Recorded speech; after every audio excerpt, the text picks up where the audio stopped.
retirement can harm your brain. Here's how to keep it healthy. For the millions of Americans who retire each year, stopping work might seem like a well-deserved break. But it can also precipitate big changes in brain health, including an increased risk of cognitive decline and depression.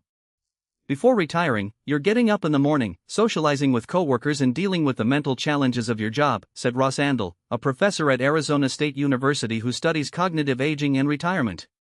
All of a sudden, after 50 years, you lose that routine. There's this idea that the body and brain adapt when they're no longer needed, he added.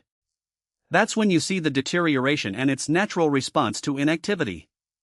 But retirement can also be an opportunity for improving cognitive and mental health, with newfound time to socialize and take on hobbies.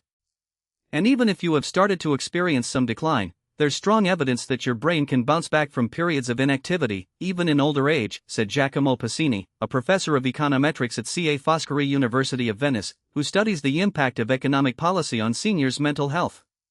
One analysis of more than 8,000 retirees in Europe found that people's verbal memory, the ability to recall a set of words after a certain amount of time, generally declined faster once they retired, compared with when they were working.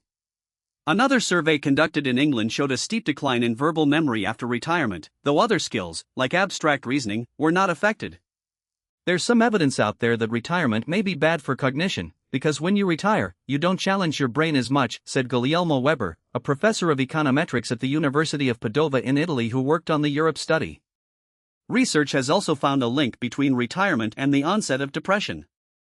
Suddenly going from a busy work life to a lack of engagement can exacerbate feelings of worthlessness, low mood, sadness, and severe depressive symptoms and memory loss, said Qi Chen, an associate professor of public health at Yale University who studies aging.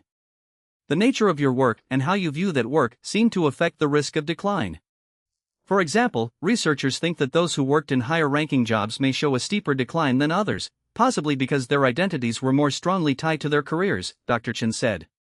The study in Europe also found that people who stopped working earlier than the standard retirement age where they lived showed less of a decline than those who stopped working later, Dr. Weber said. That could be because the people who retired earlier may not have had as mentally demanding jobs, resulting in a more gradual decline once they retired. Planning carefully for that transition can make all the difference. Thanks for listening.